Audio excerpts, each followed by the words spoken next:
Om Namo Bhagavate Vasudevaya. Yasya yato nivayat itaratas chatesu avigyaswarat Janmadyasya yatam vayaritaratas jatir svavigya swara. tene brahma hridaya adhikavaye uyantiya surayaha Tenne Brahma Hridaya Adhikavaye Mojantija Suraya. tejo varimidam yata vinimayo yatra trisargo misha Tejo Varimrida Jita Vinimayo Jatra Trisagomrisya. damna svena sada nirasta kuhakam satyam param dhimahi Dhamna Svena Sada Nirasta Kuhakam Satyang Param Dhimahi. O my Lord, Shri Krishna, son of Vasudeva, O my Lord Shri Krishna, son of Vasudeva, O all-pervading personality of Godhead, O all-pervading personality of Godhead, from my respectful obeisances unto you. offer from my respectful obeisances unto you. Meditate upon Lord Shri Krishna because he is the absolute truth. I meditate upon Lord Shri Krishna because He is the absolute And the truth primeval cause of all causes. and the primeval cause of all causes, Creation, sustenance, and destruction of manifested universes. of the creation, sustenance, and destruction of the manifested universes. He is directly and indirectly conscious of all He is manifestations. directly and directly conscious of all manifestations. And he's independent because there's no other cause beyond him. And He is independent because there is no other cause beyond Him. It is he only who first imparted the Vedic knowledge unto the heart of Brahmaji, It is He only who first imparted the Vedic knowledge unto the heart of Brahmaji, the original living being. the original living being. By him, even the great sages and demigods are placed into illusion. By Him, even the great sages and demigods are placed into illusion. As one is bewildered by the illusory representations As one is bewildered by the illusory representation of water seen on fire or land seen on water. of the water in the fire, of land in the water. Only because of him do the material universes, Only because of Him do the material universes, temporarily manifested by reaction to the three modes of nature, temporarily manifested by the reaction of the three modes of nature, appear factual, although they are unreal. appear factual, although they are unreal. I therefore meditate upon him, Lord Shri Krishna, I therefore meditate upon Him, Lord Shri who Krishna, is eternally existent in the transcendental abode, who is eternally existent in the transcendental abode, which is forever free from the illusory representations of the material world. which is forever free from the illusory representation of the material world. I meditate upon him, for he is the absolute truth. I meditate upon Him, for He is the absolute truth. Dharma projita kaitravudra, Dharma Prujita Kaitavutra, paramo nirmatsaranam satam, Paramo Nirmasaranam Satam, vedyam vastavam atra vastu, Vedyam Vastavamastра Vastu, shivadam tapa trayon bhuvanam. Shivadam Taputrayormanam, Srimad Bhagavate Mahamani Krite, Srimad Bhagavate Mahamuni Kimva Krite, Parer Ishwaraha, Kimva Paderishvaraha, Sadyo Hridi Avarudyate Tra, Sadyorudya Varidyatitra, Kriti Bihi Sususubhistakshanat. Pritibhi Shushu Bhishtatkyanat, Completely rejecting all religious activities which are materially motivated. completely rejecting all religious activities which are material motivated. This Bhagavata Purana propounds the highest truth, This Bhagavad Puran propounds the highest truth, which is understandable by those devotees who are fully pure in heart. which is understandable by those devotees who are fully pure in heart. The highest truth is reality distinguished from illusion for the welfare of all. The highest truth, the reality distinguished from illusion for the welfare of all. Such truth uproots the threefold misery. Such truth uproots the threefold miseries. This beautiful Bhagavatam compiled by the great sage Vyasadeva in his maturity This beautiful Bhagavatam compiled by the great sage Vyasadeva in its maturity is sufficient in itself for God realization. is sufficient itself for God realization. What is the need of any other scripture? What is the need of the other As soon scripture? as one attentively and submissively hears the message of Bhagavatam, As soon as one attentively and submissively hears the message of by Bhagavatam, this culture of knowledge, by this culture of knowledge, the Supreme Lord is established within his heart. the Supreme Lord is established within his heart. Nigama kalpatarur galitam phalam, Nigama kalpataror galitam phalam, sukhamukad amrita dravya samyatam, Sukhamukhad amrita trava pibata sangitam, Bhagavatam rasam alayam, Vibhata Bhagavatam Rasamalayam, muhur aho raska bhuvibhavakaha. Mur ahora sikabhu vibhavuka. O expert and thoughtful men, relish Srimad Bhagavatam, O expert and thoughtful man, relish Srimad the Bhagavatam, mature fruit of the desired true Vedic literatures. the mature fruit, the desired truth, the Vedic literature. It emanated from the lips of Sri Sukadeva Goswami. It emanated from the lips of Shukadev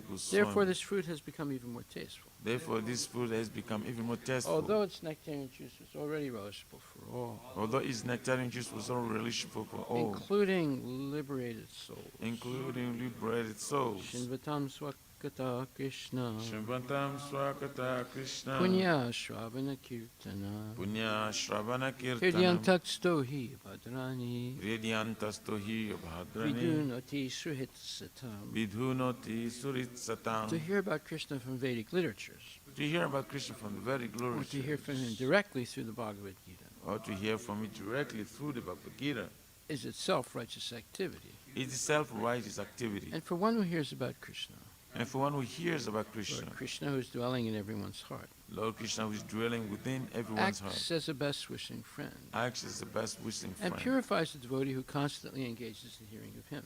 and purifies the devotee who is constantly engaged in hearing of Nasta him. presu abhadresu Nasta praishva bhadrishu nityam bhagavata sevaya nityam bhagavata sevaya bhagavati uttama sloke bhagavati uttama shloke bhaktir bhavati naistaki. bhakti bhavati nastiki. In this way, a devotee naturally develops his dormant transcendental knowledge. In this way, the devotee naturally develops his dormant transcendental knowledge. As he hears more about Krishna from the Bhagavatam As he hears more about Krishna from the and Bhagavatam from the devotees, and from the devotees, he becomes fixed in the devotional service of the Lord. he becomes fixed in the devotional service of the Lord. Tadarajastamo bhava Tadarajastamo bhava kamalobhadayaschaye cheta kamalobhadayaschaye etar navidam Chaita etarna vidam sthitam sattve prasidati. Stitam sadve prasidati. By development of devotional service, By developing devotional service, one becomes freed from the modes of passion and ignorance, one becomes free from the mode, the passion,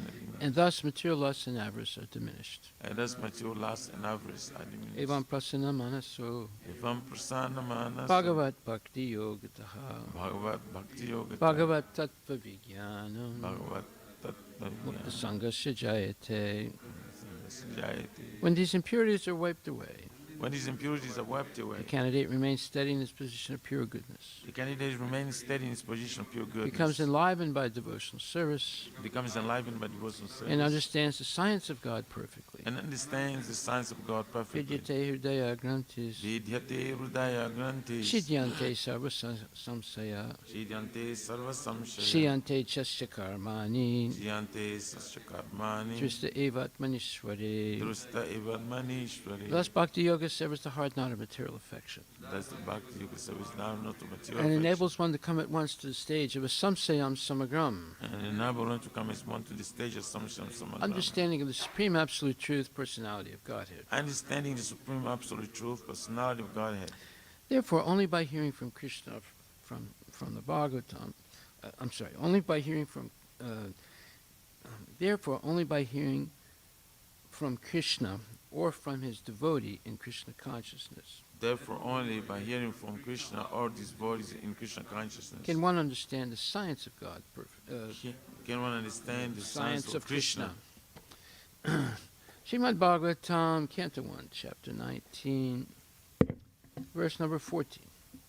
Tasyaiva megasya paravareso Tasyaiva me grasya paravareso vyasakta chittasya grihesva bhikshanam Vyakta sitasya grishva bhikhyanam niveda mulo dvijasaparupo Nirvedamulo dijasaptarupo yatra prasakto vayam asudate. Yatra pashakto bhasyam ashudhati. Translation by Srila Prabhupada. The Supreme Personality of Godhead, the controller of both the transcendental and mundane worlds, has graciously overtaken me in the form of a Brahmana's curse. Due to my being too much attached to family life, the Lord, in order to save me, has appeared before me in such a way that only out of fear I will detach myself from the world. Purport by Srila Prabhupada. Maharaj Pariksit, although born in a family of great devotees, the Pandavas, and although securely trained in transcendental attachment for the association of the Lord, still found the allurement of mundane family life so strong that he had to be detached by a plan of the Lord. Such direct action is taken by the Lord in the case of a special devotee. Maharaj Parikshit can understand this by the presence of the topmost transcendentalists in the universe. The Lord resides with his devotees, and therefore the presence of the great saints indicated the presence of the Lord. The king therefore welcomed the presence of the great rishis as a mark of favor of the Supreme Lord. Srila Prabhupada ki jai. Jai. Gaura Premanandi Haribol. Okay, now we see and can understand how powerful is attachment to family. But attachment on the material level of the body, not really spiritual attachment. Of course, if husband and wife and hopefully children are Krishna conscious, then family life is transcendental. But if there is mundane attachment based on the body, and that means based on sense gratification, then family life is very uncomfortable, or you could say mundane. And therefore, Maharaj Parikshit, who's extremely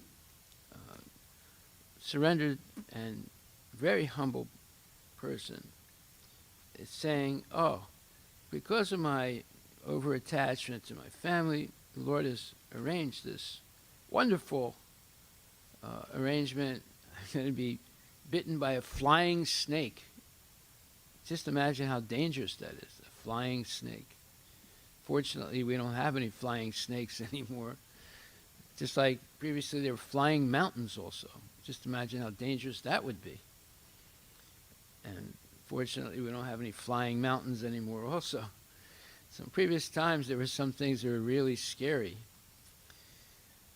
So this takshaka is a flying snake, and it's highly poisonous. So there's no way of getting away from it. So Maharaj Parikshit says, due to my being too much attached to family life, the Lord, in order to save me, has appeared before me in such a way that only out of fear I will detach myself from the world. Well, that's a significant statement. Only by fear can I detach myself from the world. So there's a saying by Muhammad. He said that fear that person who's not afraid of God, because they can do anything. But the devotees, rather than fearing God, they love God. But when there's too much material attachment, then fear of God can be a great thing. And double that or triple that geometrically with a sudden appearance of the greatest sages in the world, in the whole universe, coming to see Maharaj Parikshit leave his body. So now you have two very sobering, let's say, events. One is that Maharaj Parikshit knows he's going to die by the poisonous bite of a flying snake, which is, you can't get away from that. And number two, all these great sages come to see how he's going to leave his body. So that's extremely sobering. In fact, extreme to the highest extent. Right? So therefore, he feels very fortunate that there's no wiggle room, as they say in English. If you wiggle a lot, you might be able to get out of a situation. But when there's no wiggle room, you can't get out of the situation. So there's only one thing you can do, that's completely surrender to the Lord. So he says, due to my being too much attached to family life, the Lord, in order to save me, has appeared before me in such a way that only out of fear I would detach myself from the world. So in the purport, Prabhupada says, and it's an amazing statement, although born in a family of great devotees, the Pandavas, and although securely trained in transcendental attachment. So transcendental attachment nullifies mundane attachment, right? Because you can become attached to something much better than mundane attachment. So, and although securely trained in transcendental attachment for the association of the Lord, Maharaj Pariksit still found the allurement of mundane family life so strong that he had to be detached by a plan of the Lord. So, in the case of a devotee, when there's a disastrous situation, he should take that as a special mercy of the Lord to help him or her become completely detached from all mundane things and totally dependent and attached to the Lord. Because the allurement of mundane family life is so strong that he had to be detached by a plan of the Lord. Such direct action is taken by the Lord in the case of a special devotee. So that, in other words, the Lord is personally giving this disastrous situation to Maharaj Pariksit to show to the whole world what a great devotee Maharaj Pariksit is, how his exemplary, and to help him break this strong attachment to family life. Such direct action is taken by the Lord in the case of a special devotee. Maharaj Pariksit could understand this by the presence of the topmost transcendentalists in the universe. So whenever there is a big congregation of pure devotees, especially the purest devotees in the universe, that means the Lord is there also. Naham tistanti vaikunte yoginam hridaye suva tratistanti narada yatra gayanti mad bhakta. So this is a verse in Padma Purana that says, "Oh Narada, I'm not present in Vaikuntha. Naham tistami vaikunte yoginam hridaye suva," and I'm not present in the heart of the yogis. So, Tatratistami Narada, Narada, Yatra Gayanti Mad Bhakta, I am present there where my devotees are chanting my glories. So, or chanting Hare Krishna and chanting the glories of the Lord. So that's where the Lord is actually, so that therefore Maharaj Pariksit is saying, well, the fact that all these great sages have come to see me leave my body, that means the Lord is present also. Because in the assembly of such great sages, there is only glorification of the Lord. There's no other subject. The Lord resides with his devotees, and therefore the presence of the great saints indicated the presence of the Lord. The king therefore welcomed the presence of the great rishis as a mark of favor of the Supreme Lord. So this is all extremely auspicious. And we can learn a lot from this, especially now that we should not be afraid of difficult situations. We should rather meditate on the Pandavas and Arjuna and meditate on Yudhishthira and Maharaj Pariksit, because they have given, and meditate on Srila Prabhupada. All of them have given an example of how to leave your body and go back to Godhead. Even though they are in the most, let's say, difficult situations. Because if someone depends completely on Krishna and is always hearing and chanting and glorifying the Lord, then even the worst situation becomes the best situation. even the worst situation can become the best situation. And that's what we're seeing. Therefore, there's a very interesting verse, Srimad Bhagvatam, first canto, 5th chapter, 34th verse, that says, Evam Rinam Kriya Yoga Sarve Samsriti Hetava Ta Evatma Vinasaya Kalpante Kalpita Pare. Thus, when all a man's activities are dedicated to the service of the Lord, those very activities which caused his perpetual bondage become the destroyer of the tree of work. So, Prabhupada writes, fruitive work which has perpetually engaged the living being is compared to the banyan tree in the Bhagavad Gita.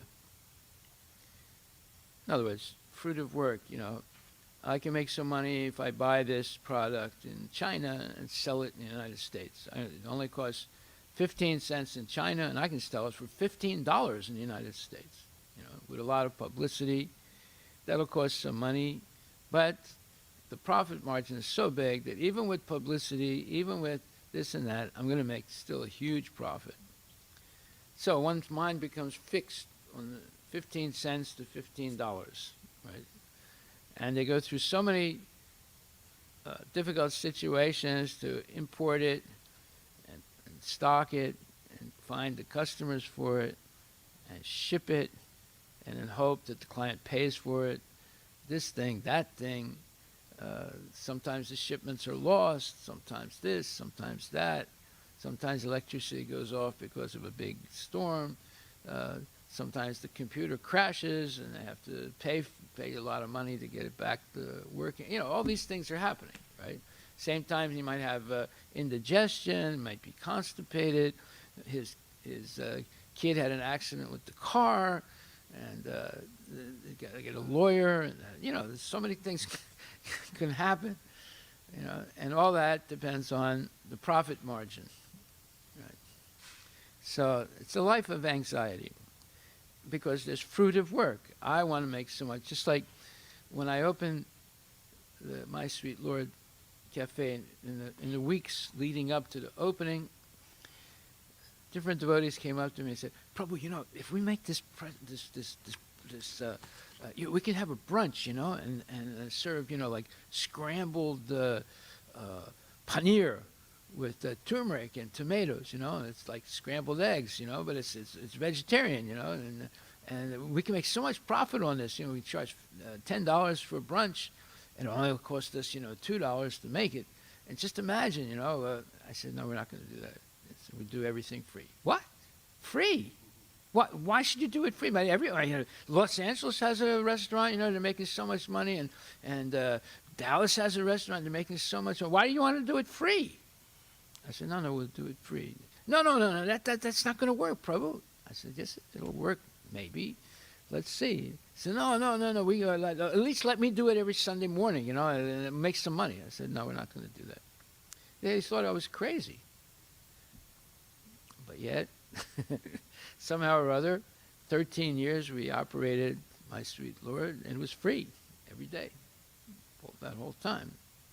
And then now we have a food truck, and it's free. Even with the food truck, people were telling me, you can make so much money with a food truck. This is the big thing now. I said, no, we're going to have a free food truck. What? Free? What do you mean free? That's not Prabhupada's program. I said, how do you know that? Of course it's Prabhupada's program. We should never charge for prasadam.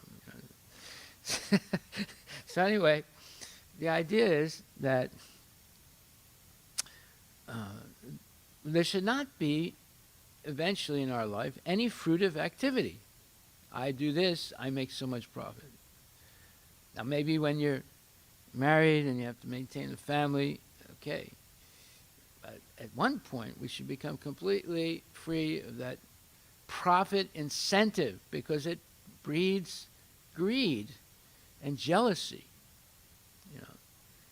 So, but even when we have to make money in order to maintain the family and all these things, we can still donate some of our time and our energy to Krishna consciousness, and offer service for free. Not. And I've told this story before. I'll tell it again. In France, at one point, the leaders of the Yatra got this brilliant idea that in order to have everything work, profitably in the temple, each director of a particular service, like there's a head pujari, and there's the Sankirtan leader, and there's the head cook. And so they came up with this brilliant idea that everything should be money-oriented. So if somebody from the kitchen needs somebody from the deity service to help, they have to pay the deity service for that person's service. Right? And if someone in the deity service needs someone from the kitchen to help with the deity service, they have to pay the kitchen. Right? So they started this money-based service program in the temple, because you had different departments. You have the farm department, the cow, agricultural department, the cow department. You had the deity department. You had the Sankirtan department. You had the accounting department. You had the this thing, that department. There must have been like 10 different departments, and each one had a leader. And if anyone wanted to borrow a person from one of those departments, they had to pay for it. Well, after some time, people were arguing. People were getting angry. And, they were arguing, it's not enough money. You're not paying enough money. Or they were saying, well, it's unfair because you keep asking for these people, and this thing, that thing, one thing led to another, and everyone was arguing. Everyone was upset, and getting, it ruined the relationship of the Vaishnavas in the Yatra in many ways. So you see, this money-oriented or profit-oriented activity breeds dissatisfaction and jealousy, and all these things come up. It happens in a family also. So, therefore, fruitive work, which has perpetually engaged living being, is compared to the banyan tree in the Bhagavad Gita, for it is certainly very deeply rooted. As long as the propensity for enjoying the fruit of work is there, one has to continue the transmigration of the soul from one body or place to another, according to one's nature of work. The propensity for enjoyment may be turned into the desire for serving the mission of the Lord. By doing so, one's activity is changed into karma yoga, or the way by which one can attain spiritual perfection while engaging in the work for which he has a natural tendency. So this is a very profound point that's been made here by Prabhupada in a few words. It says, as long as the propensity for enjoying the fruit of work is there, one has to continue the transmigration of the soul from one body or place to another, according to one's nature of work. So, in other words, as long as the profit incentive is there, that's in other words, fruitive work, you have to continue birth after birth. Birth, death, and rebirth, and death again. But the solution to it is the propensity for enjoyment may be turned into the desire for serving the mission of the Lord. So we all have a propensity for enjoyment. But if we can transform that into serving the mission of the Lord, then we will enjoy also, but in a way by which we're not entangled by the fruitive or the profit entanglement or the mundane sense gratification. By doing so, one's activity is changed into karma yoga, or the way by which one can attain spiritual perfection while engaging in the work for which he has a natural tendency. Now, if you look at these other movements like the Mayavadi movements, right? what is their technique? Their technique is stop work. Stop associating and just meditate, and eventually end up in a cave or a dark room meditating and closing out everything from your life so that there's no attachments. Now imagine how hard that is. So here it's opposite. It's saying, wait a minute, you don't have to do that. You simply give up fruitive work and engage in the service of the Lord with complete dependency on the Lord. But you can't do it overnight. You have to do it gradually. If you do it overnight, you can have what's called a healing crisis. What's a healing crisis? So sometimes people go on a severe diet and they take strong medicines and things like that to get rid of some severe disease, right? So as soon as you start detoxing, you have what's called a healing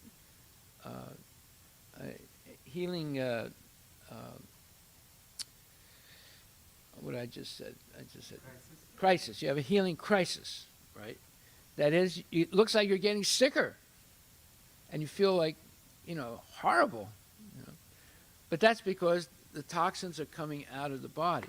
And then after a little while, it goes away and you feel great. And you say, wow, it was worth it. But I got really scared. I took the medicine, I did the diet, and it got worse, but then it got better. And now I'm healed. So this healing crisis, imagine what a healing crisis it would be to suddenly leave your family, go into a dark cave somewhere in the Himalayas, it's freezing cold, and say, I'm just going to stay here now and meditate and close out everything. Right? You wouldn't be able to do it. It would fail. You would freak out. So this process of transformation from fruitive work to pure devotional service has to be gradual also. Just like the process of becoming completely alone and meditating and not having any attachments at all for the Mayavadis is extremely difficult, and you cannot do it overnight. You would fail. But this other process is happiness. The propensity for enjoyment may be turned into the desire for serving the mission of the Lord. By doing so, one's activity is changed into karma yoga, or the way by which one can attain spiritual perfection while engaging in the work for which he has a natural tendency. Okay? So somebody likes to make flower garlands. Okay, you can make flower garlands for the deities. Somebody likes to cook cakes. Okay, you can cook cakes for the deity. Somebody likes to decorate the deity. Okay, you can do that. Somebody likes to sew. Okay, you can sew clothing for the deity. Someone likes to sing. Okay, you can go out on Sankirtan. Somebody likes to dance. Okay, you go on Sankirtan. Somebody likes to handle money and wisely. Okay, you become the treasurer. You see? So all these natural tendencies for work can be dovetailed into the service of the Lord.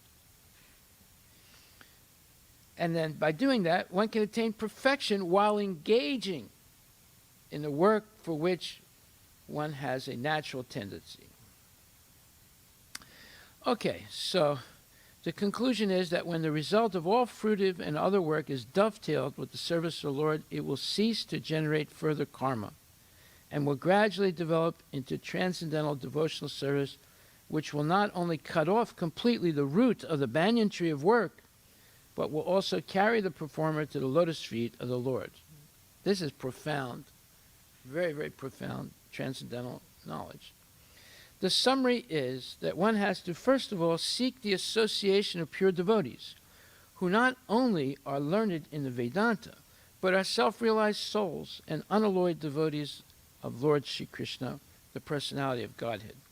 In that association, the neophyte devotees must render loving service physically and mentally without reservation. Well, physically we can do it. Mentally, we can do it also, but it's more difficult because it means our mind has to be totally connected to Krishna and his service. It cannot wander. It's got to be like a flame in a windless room. When there's no wind, the flame doesn't flicker. So the mind should be like that. But to get to control the mind, to be always engaged in glorifying the Lord and hearing the transcendental activities of the Lord, of reciting transcendental prayers that glorify the Lord, etc., etc. It's not. It means that the mind is not wavering at all. That's very difficult, but it's possible. Just like Arjuna tells Krishna, he says, for me, controlling the mind seems more difficult than controlling the wind.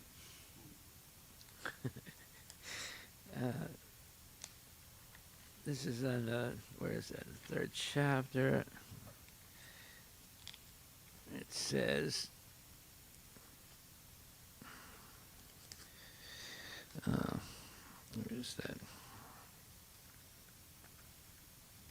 Oh, I'm sorry, 6th chapter. 6th chapter, yeah.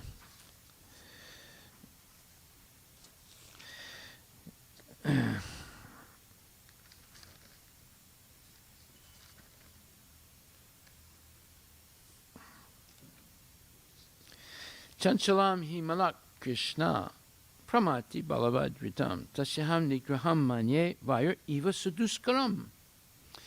634. The mind is restless, turbulent, and very strong, O Krishna.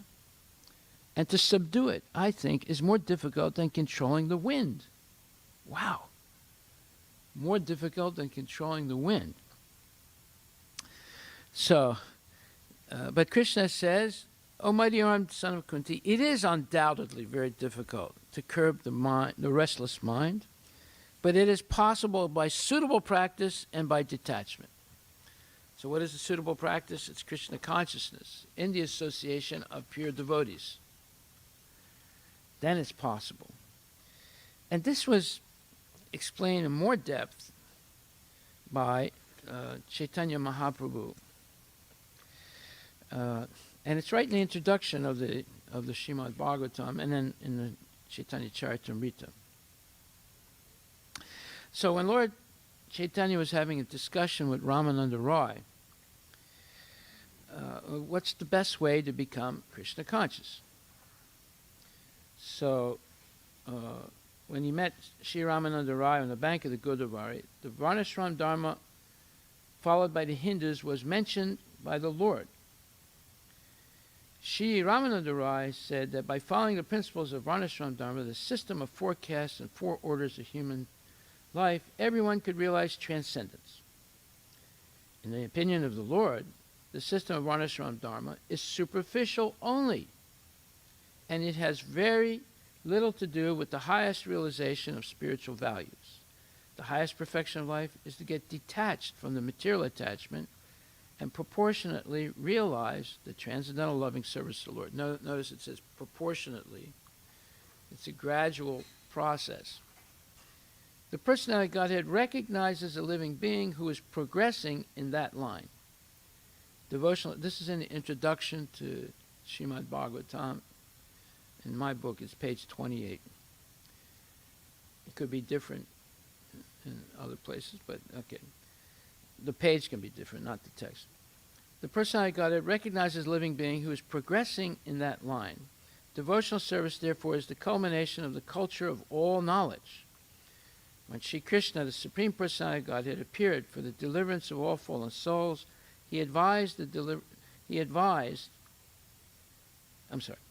when Sri Krishna, the Personality of Godhead, appeared for the deliverance of all fallen souls, he advised the deliverance of all living entities as follows.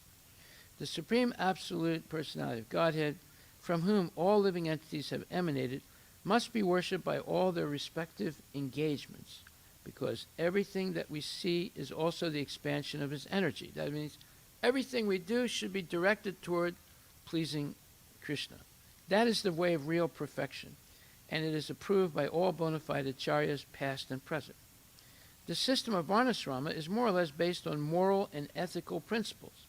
There is very little realization of the transcendence as such.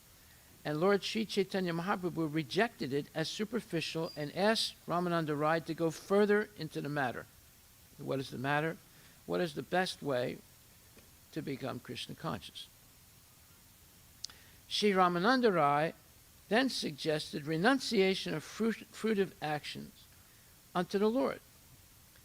The Bhagavad Gita 9.27 advises in this connection, Yat karosi yad asnasi yad johosi dadasi yat tapasyasi kontiya tat kurusva malarpanam. Whatever you do, whatever you eat, whatever you give, as well as whatever you give or whatever you offer to the Lord, or whatever you give in charity, as well as whatever you perform in penance or tapasya, offer to me alone. This dedication on the part of the worker suggests that the personality of Godhead is a step higher than the impersonal conception of the Varnasrama system. But still, the relation of a living being and the Lord is not distinct in that way. Okay, so Mayavadis say, you don't have to do this yad karosi yad asnasi. You just meditate on Brahman and give up all attachments, including offering prasadam, worshipping the deity, going out on Sankirtan, hearing Bhagavad Gita. You don't need any of that stuff. You just meditate on nothing, or like the Buddhists, or you meditate on the light. Like, for example, if you press yourself in the third eye here hard enough, you'll see some light. With your eyes closed, you see some light, right? So they talk about meditating on that light, right? But that's not Krishna conscious at all. So therefore, this, at least the Varnasrama system, is a step up from that Mayavad philosophy, because it's trying to, everything should be offered to Lord Vishnu, according to the Varnasrama system. The Lord therefore rejected this proposition and asked Ramananda Rai to go further. Why did he reject it? Because the relationship between the living entity and Krishna is not clearly established in the Varnasrama system.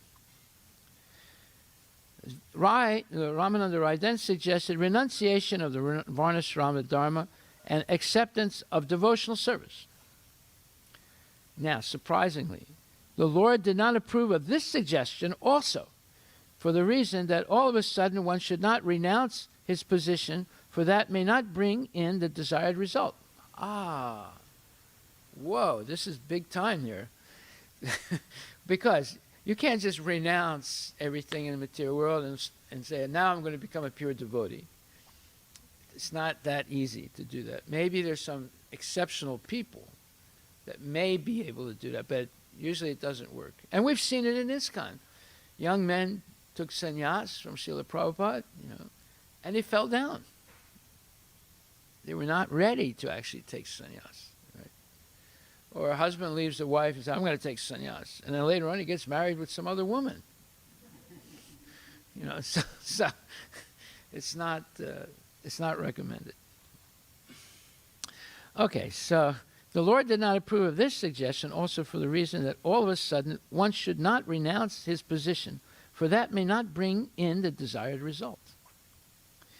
It was further suggested by Raya that attainment of spiritual realization freed from the material conception of life is the topmost achievement for the living being.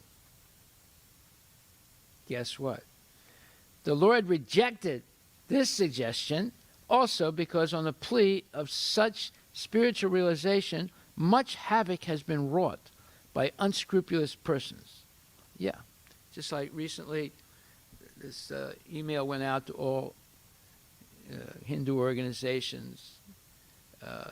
It was a letter that the so-called Nityananda Paramahansa, the present avatar of God on earth, wrote to President Joey Biden, telling him that he is the supreme representative of Hinduism because he is the avatar of God present on the earth today.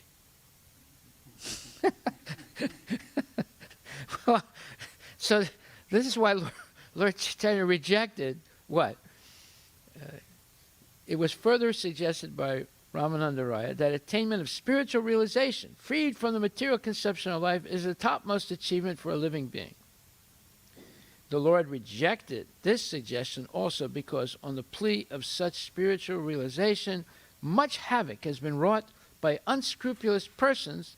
Therefore, all of a sudden, this is not possible. Yeah, so this so-called present avatar of God on earth, this is nonsense. He's not an avatar of God. He's just the lowest class of human being. It's not even a human being, it's an animal to even think that he's God. Therefore, all of a sudden, this is not possible. The Ramananda Rai then suggested sincere association of self-realized souls and hearing submissively the transcendental message of the pastimes of the personality of Godhead. Guess what? This suggestion was welcomed by the Lord. Just sit down, no matter what your position is, just sit down regularly, hopefully morning and evening, and hear Bhagavad Gita and Srimad Bhagvatam spoken by pure devotees. You can also, well, the purest devotee that we know is Srila Prabhupada. You can hear his lectures. There's over 3,000 lectures by Srila Prabhupada. Right? You can't ask for anything better than that.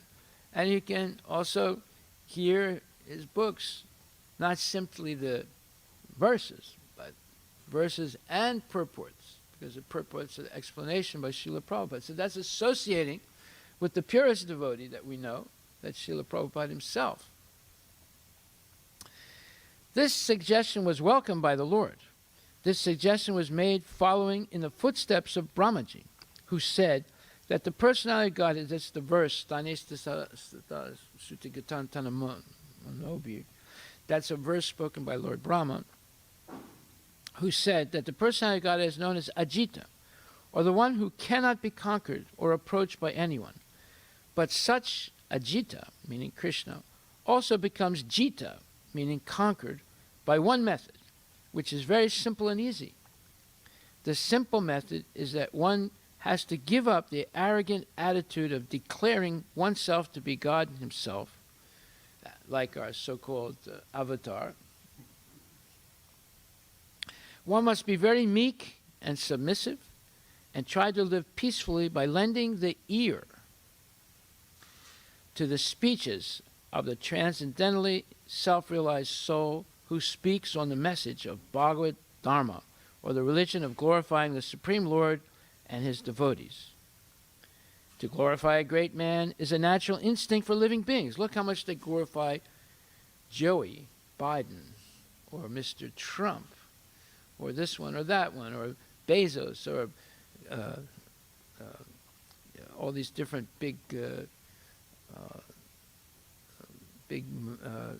businessmen, or sports heroes, or this hero or that hero, they're this politician or that politician. They're all being glorified. To glorify a great man is a natural instinct for living beings, but they have not learned to glorify the Lord. Yeah, they glorify all these other people, but the best person to glorify is Krishna himself. That's what we should be doing 24 hours a day. Perfection of life is attained simply by glorifying the Lord in association with a self-realized devotee of the Lord. And there's a footnote here, and Prabhupada says, the International Society for Krishna Consciousness has been formed for this purpose, that people can sit down like this with no noise or interruption and hear the glorification of the Lord on a daily basis. This is what Lord Chaitanya said, that's the best way to become Krishna conscious, because then your chanting will become better, your hearing ability will become better, and your association with other devotees and people will become better. Everything will become better spiritually by this regular hearing. He didn't say, you become the next avatar. He didn't say that. He didn't say you should be meditating in a dark cave in the Himalayas, meditate on the light, or meditate on nothing. He didn't say that. The Lord Chaitanya said, just sit down like this every day. Be very humble and meek. Hear the glorification of the Lord spoken by pure devotees. That's what Srimad Bhagvatam is. It's What are we reading here? We're reading about Maharaj Parikshit. It's glorification of Maharaj Parikshit. And what did we read before? It was glorification of Maharaj Yudhisthira. And what did we read here before that? There's glorification of Bhisma Pitamaha and of Kunti Devi and so forth. The whole thing is glorification of devotees. What did we learn the other day? That is, and then we'll repeat it again, serving the devotee of the Lord is better than even serving the Lord. We discussed that yesterday. Right? The Lord is more pleased by serving his pure devotee. That's why we're all trying to learn in this temple how to serve Srila Prabhupada. Right? And because he's pure devotee of his guru and his guru and his guru, back to the Lord Brahma and back to Krishna. So by serving the devotee, one pleases Krishna. By serving the devotee of the Lord. This suggestion was welcomed by the Lord. This suggestion was made following in the footsteps of Brahmaji, who said that the personality of Godhead is known as Ajita, or the one who cannot be conquered or approached by anyone. But such Ajita also becomes Jita, conquered by one method, which is very simple and easy. The simple method is that one has to give up the arrogant attitude of declaring oneself to be God himself. One must be very meek and submissive and try to live peacefully by lending the ear to the speeches of the transcendentally self-realized soul who speaks on the message of Bhagavat Dharma, or the religion of glorifying the Supreme Lord and his devotees. So this is what Krishna consciousness is. It's Bhagavat Dharma, glorifying the Supreme Lord and his devotees. To glorify a great man is a natural instinct for living beings, but they have not learned to glorify the Lord.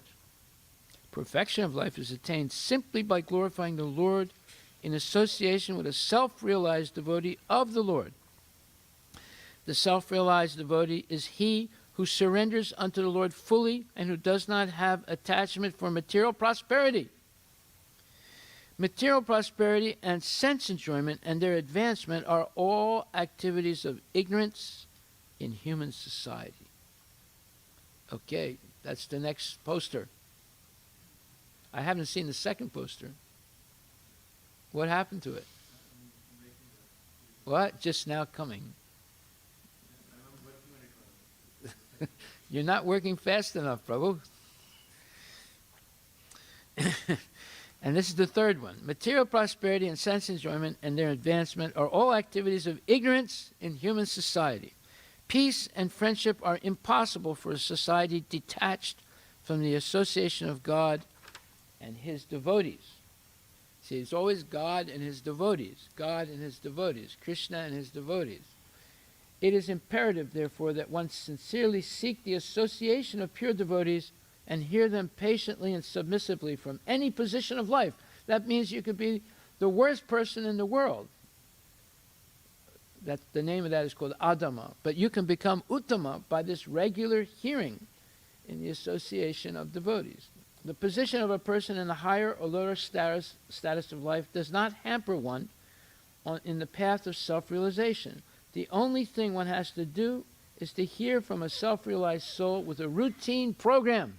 That means regulated every day of your life, of our lives. The teacher may also deliver lectures from the Vedic literatures, following in the footsteps of the bygone acharyas who realized the absolute truth. So we're teaching from the Vedic literatures, like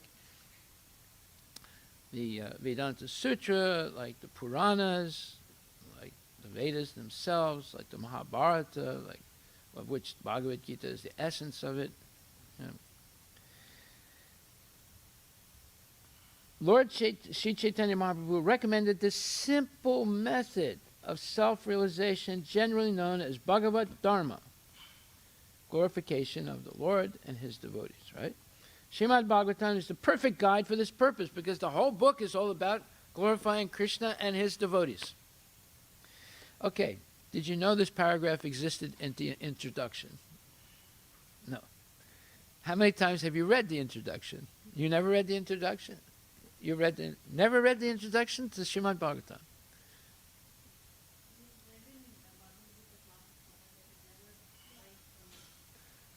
Well, I'm in the same class as you are. I sort of discovered this today. It's like it hit me like 100,000 pounds, boom, on my head. So, hey, wake up, man. You are sleeping while walking around and talking, walking and talking, but actually sleeping. You know, here it is.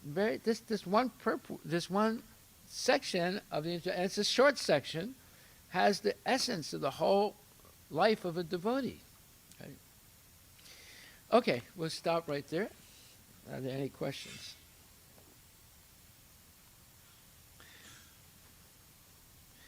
There's too much nectar. I mean, you know, when you start getting into it, you suddenly realize, man, I shouldn't do anything. This is the only thing I should do. You know, but no, we can't do that because we all have certain obligations. But we can do it at least once a day, and even better would be twice a day. Right? And Prabhupada said, this is why we started the International Society for Krishna Consciousness, so this can happen. You know, and the morning. This time in the morning is very auspicious because, you know, like I used to give lectures every Sunday feast, right? But every Sunday feast, little kids are running around, they're screaming, and people are talking in the back, and there's some devotees hanging out in the back, you know, like this against the wall with their hand in a bag, like that. You know, it's completely disjuncted, right? But today, like this, people hear. Right? And there's interaction, and it becomes, you know, effective. And that's what it's all about. It's not that, you know, oh, Maharaj is coming, and we're going to have a 7-day Bhagavad Saptaha. No, that doesn't work either. What works is every day, at least once a day, and twice a day is even better. Right? But to be able to have this quiet is not easy later on in the day. It's only at this time that it's quiet like this. Of course, if the pujaris are not talking too loudly, right? even that is disturbing, right? You know, we should think about this. We should celebrate the fact that we heard this. Yeah. Hare Krishna. All glories to Srila Prabhupada Ki Jai. Thank you.